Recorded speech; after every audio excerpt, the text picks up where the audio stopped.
Good morning students. Today we will continue with chapter 3 of the session organizational behavior, which we started, and we came to know like what is organizational behavior, then what leads to effectiveness of the organization. Today chapter 3 will deal with social systems and organizational culture. Here in this chapter we will mainly try to find out like what is the importance of a social system and why organization is a social system, what we do within a social system, and next we will come to know about the organizational culture, various factors involved in organizational culture, how it is related with organizational performance and other things. So, the objective of this chapter mainly is understanding the social system, the psychological contract, social culture, role, status, understanding organizational culture, organization socialization, characteristics of effective socialization, impact of organizational culture on performance and satisfaction, creating an ethical organizational culture, creating a customer responsive culture, spirituality and organizational culture, influencing culture change, sustaining the culture, mergers, organizational culture and cultural leadership.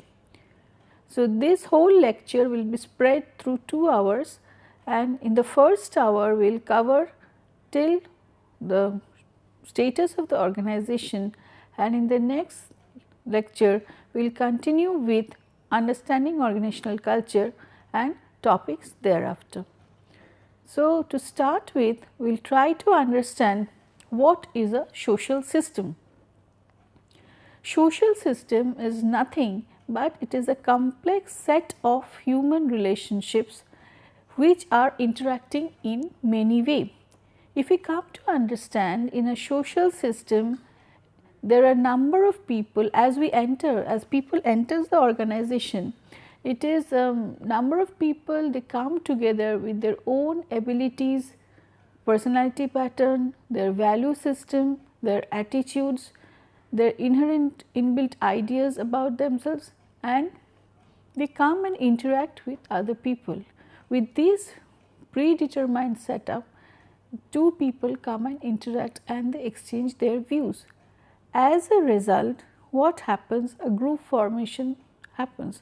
One person interacts with the other person, the second person interacts with the third person. As a result, a small group is formed, and these interaction may be of various nature. It may be like of cooperative in nature, it may be conflicting in nature, there can be a power dynamics within this interaction. So, interactions are of various natures, and after that interaction what happens? Small groups are formed. These groups are again, it is a small system, it is a subsystem of a larger group. This larger group again is a subsystem of the whole organization. So, what happens if you can just see, like if you consider this to be the organization, the bigger circle to be the organization, within this organization small groups form. These are called subsystems, and what happens? These subsystems are also interacting with each other, and within this again there are smaller subsystems which are interacting with each other.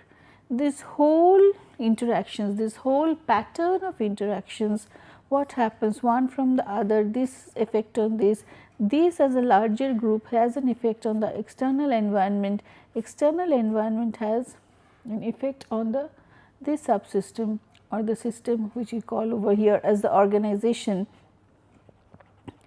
leads to a broad spectrum of behavior. And what happens? These relationships can have a direct or indirect, these interactions can have direct or indirect effect on the behavior of a single person. This large group can affect the behavior of this person over here. This group can directly affect the behavior of the person over here. This group can also indirectly affect the behavior of person who is within this group. So, in social systems what happen, a set of behavior patterns develop which may directly or indirectly affect the behavior of others present within the same system or a different subsystem. And what happens, next point is, all are mutually interdependent. All subparts of the organization are mutually interdependent, each affecting the behavior of the other. Now, this whole system is in interaction with the external environment, and as a result what happens, it gives like signals to the external environment, and it also receives input from the external environment. As a result, what happens, there is again dynamics of relationship. The changes in the external environment affects the organization. Organization also sometimes brings certain changes, and it sends ripples to the external environment, and awareness is generated, interest is generated in the environment about that organization. And when this whole interaction as you see is maintained in a stable state, when there is a balance between this, the signals sent, the inputs and the throughputs and the outputs, when there is a balance between all these things, then what we call is a state of social equilibrium. You call it as a state of social equilibrium. When there is a balance between the working balance between these interactions of the subparts as we mentioned over here, then this stage is called social equilibrium. Now, this, as you understand, as if you can remember what we discussed in the chapter 1 of the session, is individuals come with their own input, they become members of groups, groups also interact with each other as a result, and they interact with the organizational system which interacts with the environment, and as a result they send environment as a whole has an effect on each of these parts, and as a result what happens, an output in the form of human and organizational performance is what is obtained at the end. Now, when this is that, when this is the organization is a social system, is a big social system, what happens, next important point which occurs over here, which is very much connected with this, is the concept of psychological contract. Psychological contract, if you can understand from this, this word itself consists of two subparts. One is psychological and the other is contract. When we are speaking of the word contract, it means like there is a mutuality of understanding, like one will provide something to the other, like it is a give and take sort of relationship. You give me certain things, you agree to give me certain things, and in return I agree to give you certain things. This is called contract. Now, what happens when an employee joins an organization? The contract that he enters into with the organization is, of course, you have to sign a bond, like rules and regulations that you have to abide by as a result of being in the organization, that you sign a bond when you enter, and in return of it organization promises you to give certain financial benefits in terms of your salary and other things. That is the usual employment contract that people enter into when they first step into the organization. But when they start staying within the organization, and also from some expectations which are not generally mentioned at the time when you are joining, but it is expected from you from the day one, is certain, it is a both way expectation. You also do not mention like I expect this when you join an organization. Organization also does not mention that you are expected to do certain things. These are unwritten, unsaid expectations as we may call, and these are called psychological contracts. Means beyond the financial contract that you are having with your organization, there is another form of contract which is called the psychological contract, which is expected of an employee from the employer. Like I expect you to do certain things. Also in return, employee wants certain things from the employer. These are expectations that you join with, and these are expectations from you when you join an organization. So, it is an expectations from the both the parties, the employee side and the employer side. So, we will come to know what is psychological contract. Major work on this area has been done by Guest in 2002. We will have a look into this, what is psychological contract. Psychological contract is the mutual obligation. This word is very important. Mutual obligation and expectation of the two parties, both for the employer and the employee from each other, and it is more influential than the formal contract because it provides, it leads to your satisfaction within the organization, whether you love to be within that organization, whether you love to work within that organization, depends to a great extent on the fulfillment of the psychological contract from the employer to the employee, and whether the employee is also loved by the employer or not, whether you are become a star performer or not, depends to a large extent on the employer's expectation from you and you fulfilling that expectation. So, what you can see is Guest, he defined psychological contract as the perceptions of the two parties, employee and employer, of what their mutual obligation are towards each other, and it is like it is suggested that it depends a lot on the employer's perception of the how to deal with the management. We dealt with the effectiveness chapter in the last class, and if you can remember, we told much about the changes brought in, the adaptability and other things.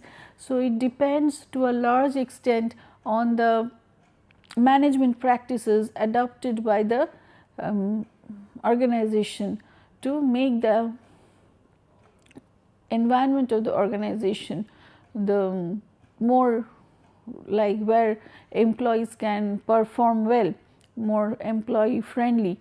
And also from the employee's perspective, it depends a lot on the justice and fairness given to them within the organization, how you are distributing your reward, who is getting the reward, what you expect, do you expect too much from us, and all these factors, small factors which shows like whether the organization is just and fair, matters a lot to the employees.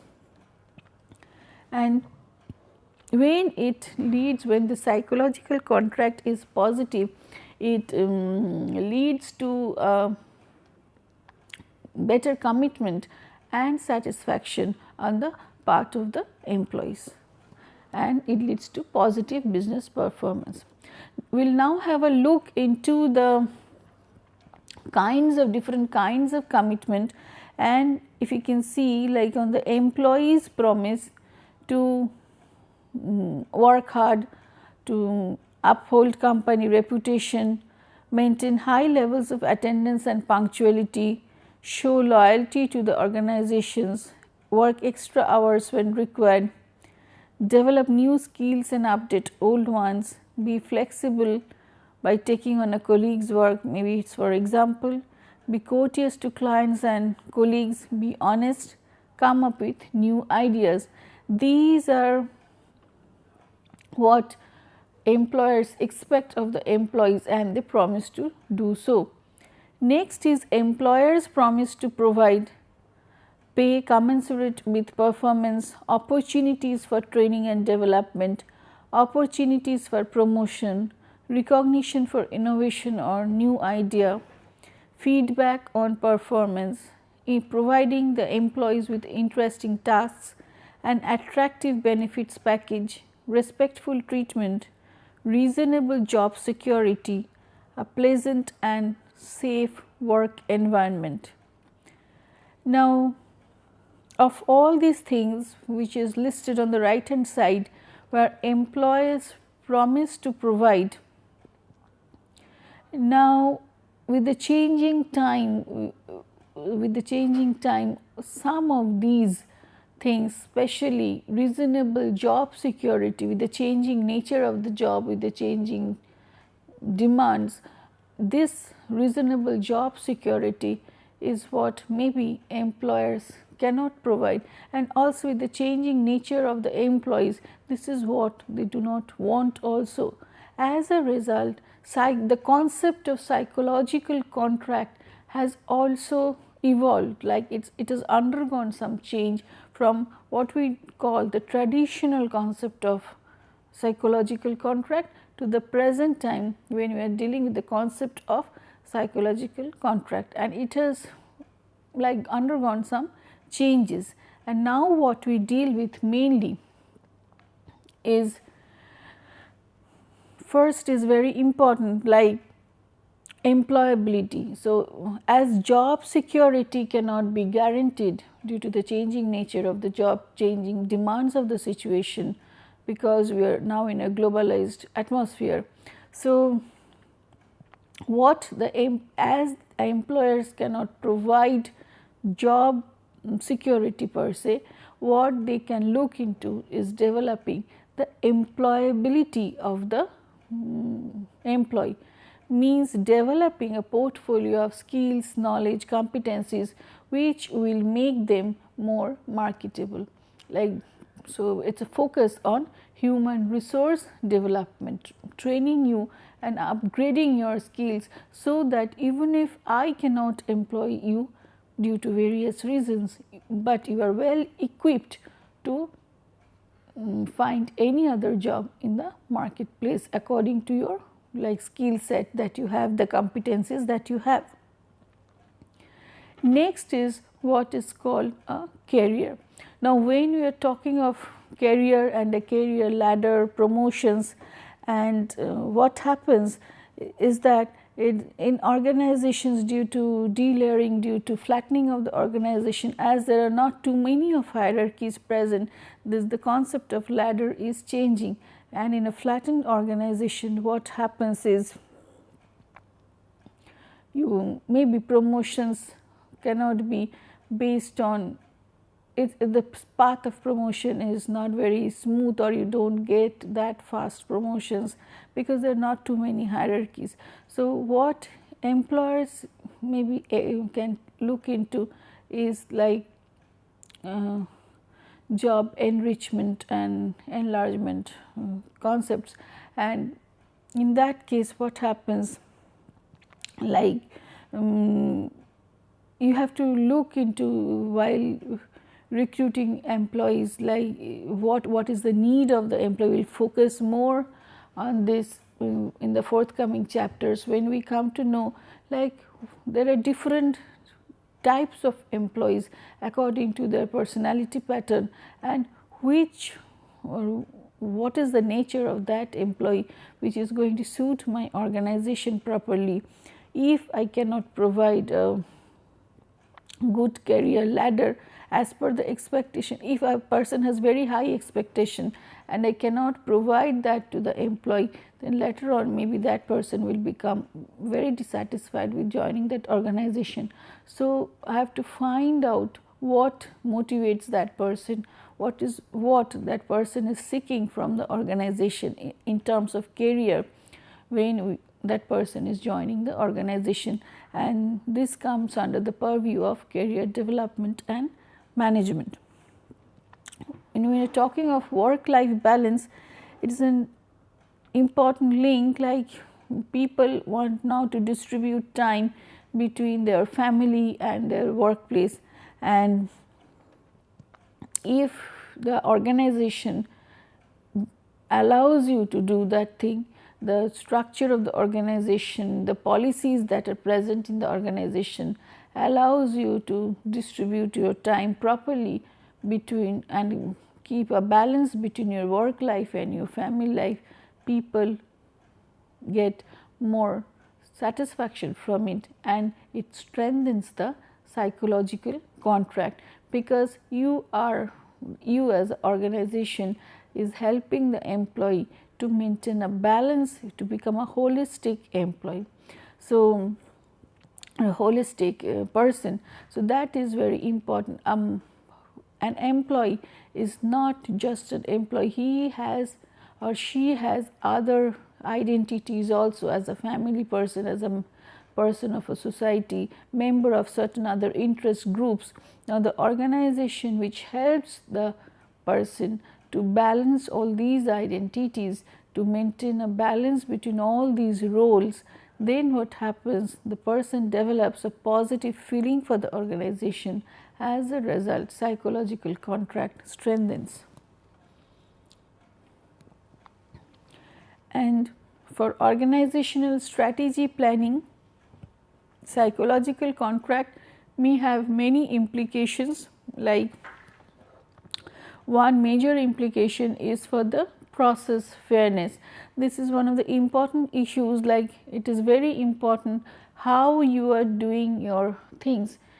What you give as an end result is not that much important to the employees, but what is more important is the process you take, whether you are fair enough in your judgment or whether you are taking like unfair practices, unfair measures, unfair distribution of rewards. There is favoritism within this organization or not. This is what matters a lot to the employees. So, process fairness is very important. Communications, like whether you as an organization is communicating to the employees, whether you are taking them into confidence, whether you are treating them as one of very important part of your whole entity. This is important. Next is management style, which means like what is the style that you take. If you remember, we discussed about 5 management styles in the earlier chapter, whether you are authoritative in nature, whether you are like a collegial in nature, all these things, whether the management is participative in nature or not. These practices helps, it sends a signal, it develops a comfort zone for the employees to work within the organization, and if that comfort zone is developed, the person develops a positive feeling for the organization. So, management style helps to develop that comfort zone. Managing expectations, like what do you expect from your employees? Are these expectations based on realistic assumptions or not? Is it based on like the contextual, whether you have surveyed, you have taken care of the contextual factors before you are expecting something from your employee, or you set very high expectations from your employee without realizing whether that person is equipped enough to do that things, whether the organization can provide the resources to the employees to do certain things that you expect from that employee. If you see, like we discussed, like the social system, in the social system every subpart is related to the other subpart, and they directly or indirectly affect each other. So, it is very important to set a realistic assumptions about what you realistic expectation, what you expect from your employees, and also from the employees perspective it is also similarly applicable, like managing your expectations from your organizations.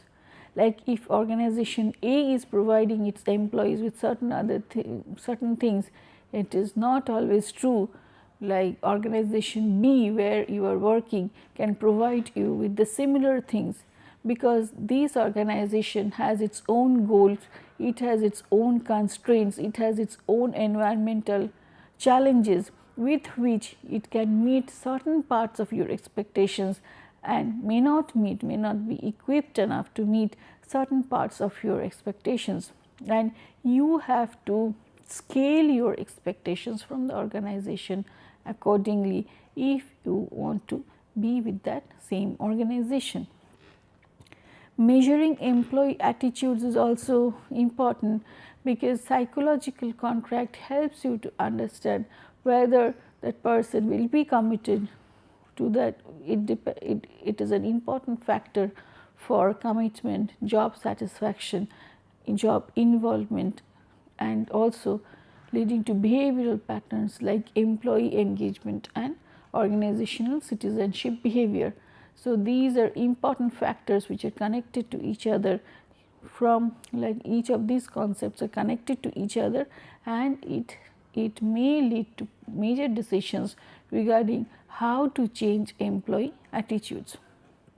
Managing change, like when you want to bring certain changes in the organization, people with psychological contracts like this is a major decision to be taken about what to do with these employees. These psychological contract may sometimes lead to bring proper changes, greater degree of OCB or which develops from higher degree of psychological contract may lead to certain negative effects also, where if you want to downsize, if you want to like flatten down sometimes, and it is that you cannot move with all the employees that you have, and it needs a different shape and structure to the organization to be given, then people with higher degree of psychological contract, which may lead to higher organizational citizenship behavior, sometimes may be your like barriers, may act as barriers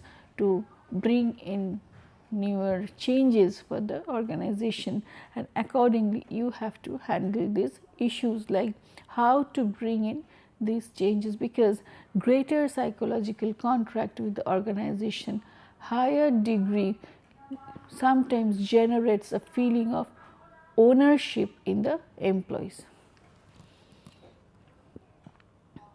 which is sometimes which is expected, but over degree, like it is too much of ownership about the organization, sometimes sometimes may hinder in the process of bringing organizational changes.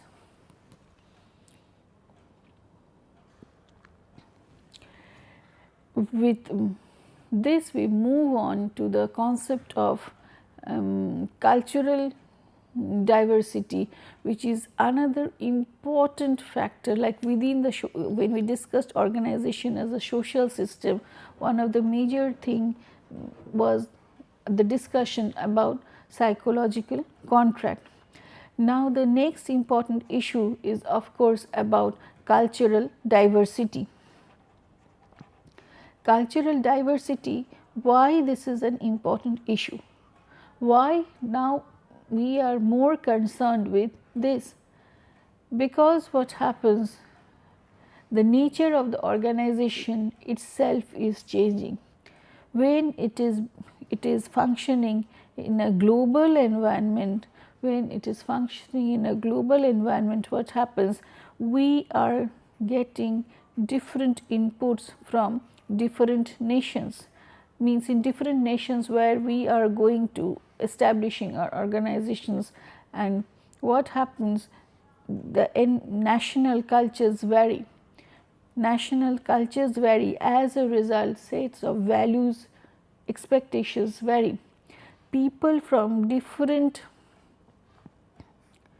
there is a people from different areas, perspectives, backgrounds, age, ethnic groups all come and become part of your organization. So, what we call, there is a workforce diversity now, there is a great workforce diversity, and this we cannot ignore. What we have to try to do is to utilize this workforce diversity to channelize it with the organization's performance, so that organization leads to excellence. Now, to understand this workforce diversity, what we have to understand is that there is a cultural diversity between amongst the employees. This cultural diversity is what is diversity is in the different identities. Cultural diversity occurs because there is difference in cultural identities.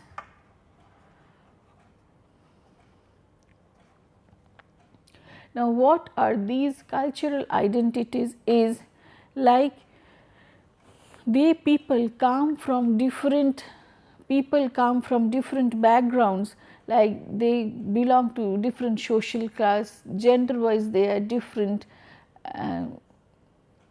then they are physiologically, like eye color, hair color, all these things are different, nationality is different, and as a result they form certain identities of their own, which are called cultural identities, and they try to identify with this cultural identity. People of the same cultural identity share certain world views, certain perceived views about the like how everything is functioning. These perceptions are called world views based on the cultural identities. Now, these world views are certain norms, they have their certain norms, goal priorities, etc., certain norms, goal priorities set, and socio-cultural heritage, which are passed on like from one generation to the other generation, socio-cultural factors.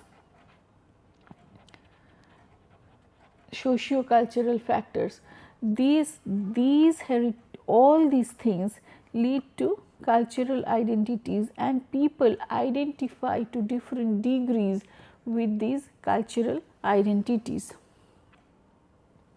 If you can see, if you can follow over here, the diversity in cultural identities leads to work group functioning, and this also is dependent on work group diversity perspective, leading to some intermediate group outcomes like quality of intergroup relations, degree of feeling valued and respected, meaning and significance of cultural identity at work. We will try to explain this slide, slowly, so that you can understand how this whole thing is functioning. Now, cultural identity we have already mentioned, like different groups identify, different groups based on their backgrounds identify to certain norms, goal priorities, and socio-cultural expectations. Now, when we are talking of work group perspectives, first is the learning, integration and learning perspective. In the integration and learning perspective, what the employees do is the insight, skills and experiences that the employees have developed as members of various cultural identity groups, these are very valuable resources for them, and they use it as a potential, they use it as a resource to rethink the way they look into the world, they redefine their markets, products and strategies and business practices that will advance the mission of the organization. Means what happens, this perspective, the integration and learning perspective, it interlinks, it links the asset, it looks into work group, workforce diversity is a major asset it is having, and it utilizes this workforce diversity, it links the various perspectives, the various thought processes about coming from different cultures, the good of every culture into its main work processes, and try to excel, and the organization tries to excel by drawing inputs from the good learning from all the culture, and that is what it is called integrated and integration and learning perspective, because I am learning from every culture how to look into the world view, how to look into analyze a problem, how to find solutions to it, how to plan for future. All these different cultures based on their cultural identities, their own world view are providing me knowledge about it. The different sets of people have different skills also in which they excel, and what I do, I just make it come to a common place and holistically apply these skills to for the gain of the organization. Access and legitimacy perspective. An access and legitimacy perspective on diversity is based in a recognition that organizations, markets and constituencies are culturally diverse. So, what it does is it tries to, it knows, like, because the market is culturally diverse.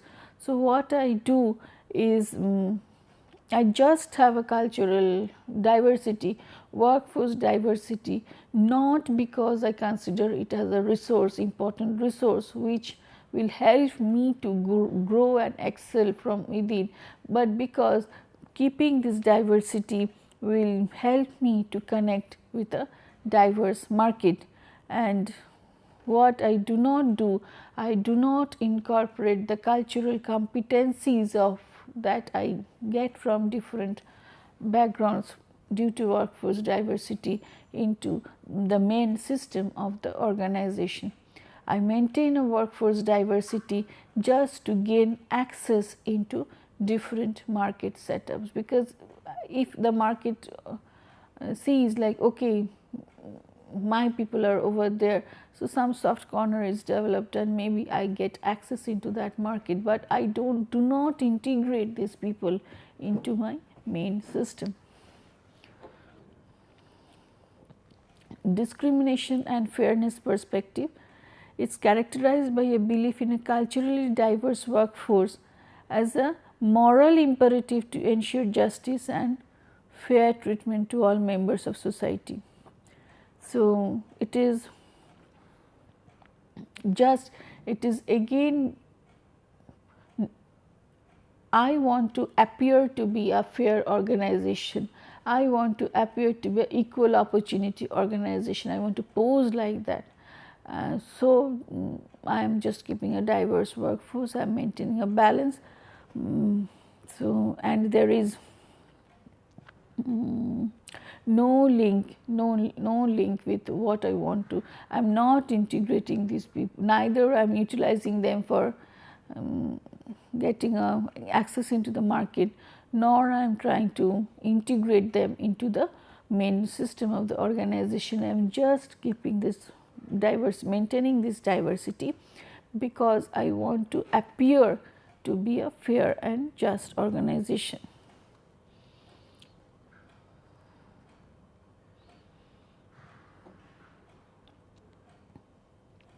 So, if you can see now, when we are talking of these perspectives, like of this intermediate group outcomes, So, these are the intermediate group outcomes, like what we call like mediators.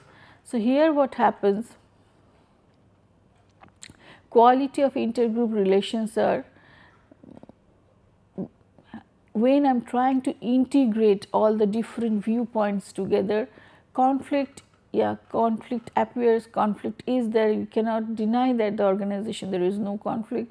So, but what happens, there can be an open discussion possible based on the differences which are there, and they can be integrated. The conflict, this can be a functional conflict where we learn from each other and try to integrate those views into the organization. In access and legitimacy perspective, what happens, the conflict arises mainly due to the power and status according to different groups present in the organization, and there is a little open discussion about it. In again discrimination and fairness perspective it is mainly due to the status and power imbalances, and it's stemming mainly from that how much share I am, how much importance one group is getting from the organization and how much importance the other group is not getting. The main issue is regarding this power imbalance, and there is no open discussion sometimes about these conflicts.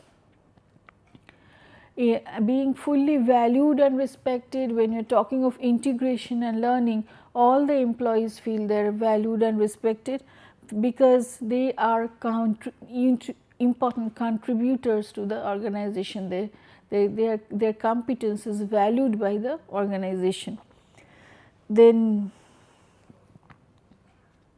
but in the other two perspectives, like they feel disrespected, someone feel respected because they get importance in the power dynamics, somebody feel disrespected and devalued because their competency is not utilized, they are not important because they have something, but they are used as a means for certain things, like either to gain market share or to appear like or the organization wants to appear like a fair organization. So, the employees are not the ends in themselves, like their growth, their competencies, they are not the end in themselves, but their diversity is used as a means to get an end which is nowhere connected with their competencies and other things. Significance of own racial identity at work. So, these are like a resource for learning and teaching when you are talking of integration and learning, but it is a source of while you are talking of access and legitimacy, these are sources of ambivalence for employees of other colors, and it's when you are talking of discrimination means maybe it is a source of powerlessness for people of color. Coming to group functioning, what happens, and while we feel like it is a integration and learning perspective, it is enhanced by the cross cultural exposure and people mutually learn from each other.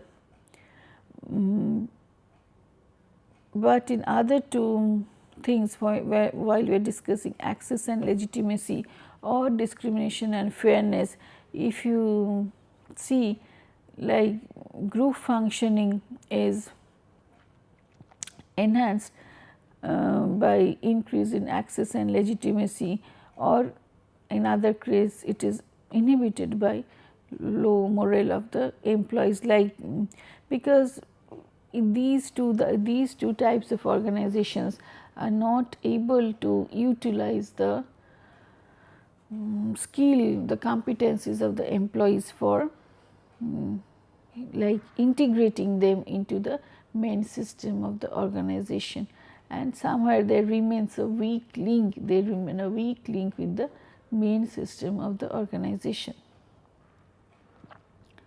So, these along with different perspectives. So, diversity in cultural identities with diversity in perspective of the, like, how you view what is the importance of that you give to this diversity will lead to different group outcomes, leading to different types of work group functioning. Whether you give very high importance to these cultural diversities or you give moderate to low importance on your cultural identities, and what you do with that perspective, like whether you want to integrate them into your main system or you are trying to utilize them for some other purpose, leads to different types of work group functioning. So, the details about, you can just refer to this paper which talks of the details of this cultural identities, diversity and work group functioning. Now, when we are talking of organizational role, what happens when these people enter into the organization? They enter they are given a position, a post, and what is a role? Role is the expectations set by others from you, and also you as a part of the things that you have to do in the organization. So, when you join an organization, what you do is you join a specific role, and this role is a particular functioning of the overall system of tasks that is assigned or given to the employee by the organization, and what are the expectations from you as a part of that role that you are taking, as the expectations from that particular position, and also your own expectations from it, like what you feel like you can do being in that position. So, it is divided into two parts, like role as taken and role as given. So, what you can see, if you can notice over here, is this is a framework, like given role is the job description and your authorization given. This is the interaction, the juncture of the role as taken and role as given. Given is the job description, performance measurement or evaluation, others explicit and expressed expectations from you, what others expect from that role, then job descriptions and performance measurement or evaluation. Role as taken is how you enact that role, what ideal you have about what you want to do from that role, and what is your daily task routine that you have to do as a part of that role that you are taking. As a result, juncture of this is authorization, means what you are given to do and what you take up as is the authorization and the responsibilities given to you. This whole role, as you see, role as taken and role as given, functions within a system which is called a sentient system. These and the task system. This task system consists of the role that belong to the structure, procedures and technologies which exist independently of individuals within the organization. So, the task system is independent of the organization. It is due to the structure, procedures and technology, certain expectations are there from the particular position, the role, and it is not based on the individual who is joining that role. That is called the task system. And for this part is like the system of task one consciously assumes is more easily recognizable part of role, since conscious expectations are built in, performance measurement occurs and the individuals overtly work the role as taken. So, the extent to which one is authorized in these tasks emerges the formal space between taken and given. This means what? The expectations are more or less known to you. It is based on the task structure that is given, and the performance measurement occurs, you know, like these are conscious expectations from you, and you can get to measure it. But what happens when there is a sentient system is it is dependent on the social and human processes. This is a very unconscious expectations having great emotional significance, which is based again on the attitudes, beliefs, needs of the people within the organization. This is not within the like defined expectations, but you can sense these expectations from the system, and these are called covert expectations and may lead to certain role conflict and while you are trying attention and motivation. So, if you just look into this, the task system is the daily task routine, job description, performance measurement. Sentient system is your intergroup dynamics, then informal role sanction, resistance to change, and all these factors. And when there is the task as you can see is expecting something from you, but the sentient system is giving a different cue to you. Formal and informal expectations are not matching. The resources given to you and your feeling what you can do and what you cannot do, the human being's feedback, if these two things are not matching, it gives rise to certain conflicts which are called role conflicts and role stress within that individual, and this part, the intersection of these two, the task and the sentient system, gives rise to certain stress factors and conflicting roles.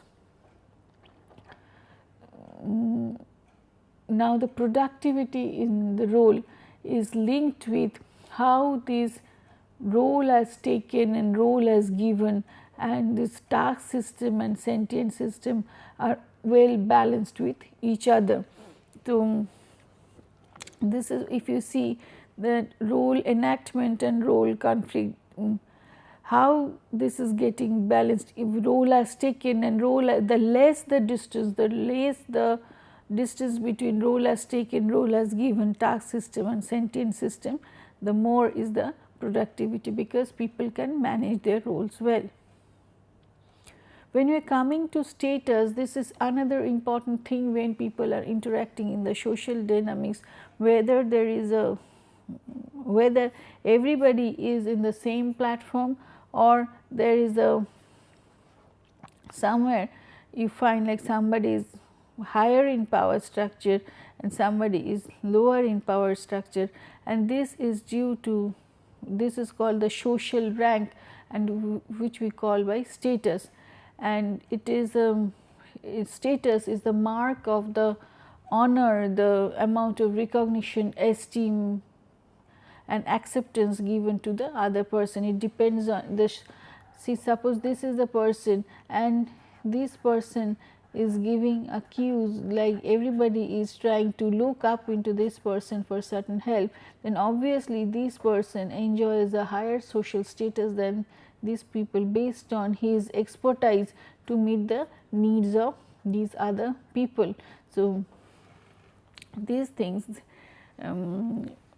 this status is very important, and how do we come to know about status is through like through what employees feel important, like it could be very minor things like the presence of waste basket, in the presence of bookcases, good pictures in your wall, like whether you are sharing a corner office, whether there are windows in your room, whether you have a driver for your car, All these small things tells you about the status given to you in the organization,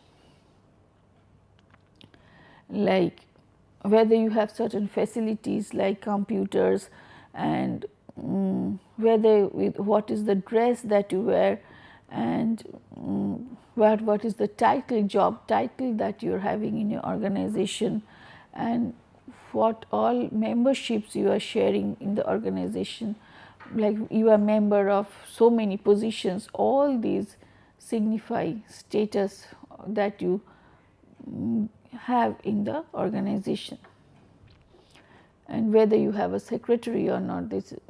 These are important factors. Sources of status could be like education and the job level are two important sources of status. Others could be like your ability, job skill and type of work are also sources of status. Other things are your seniority, then the amount of pay that you get, and your age and the stock options that you are having. Some factors that which tells you like, okay, this is what for you are recognized, and that is why you are getting certain getting certain better things from the organizations. So, with this we come to the end of lecture 3, and what we have covered over here is organization as a social system. What is a social system, why there is a workforce diversity, and how that diversity can be utilized by the employees for their own growth, and also by the organization for its purposes, its excellence and effectiveness, by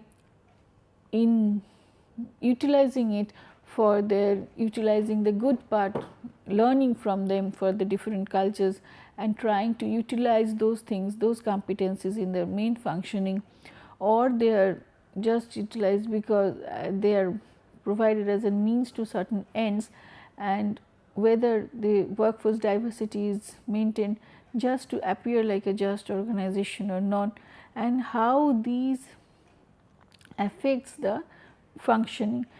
Obviously, the organization which can utilize this workforce diversity is utilize the competency of the workforce diversity and align it with the main purpose of the organization will be a better performer, because they are getting a huge spectrum of competencies from the human resources, and also they have to keep into mind the psychological contract, the expectations of these different individuals coming from different cultural diversity, and try to align with their expectations. So, it's maintaining a workforce diversity is a great challenge as per as the organization is concerned, maintaining a cultural diversity and utilizing it, developing it, and making it grow, and also the organization grow together. It's a great challenge for the people, the management, how to keep a balance so that there is a work-life balance, better psychological contract, and social equilibrium is there. And also what to expect from the roles, how to set realistic role expectation both for the employees and for the from the employer's perspective, how to give status, what status to be given. These are some good feeling factors that are given, and how this is utilized for the main functioning of the organization. Thank you.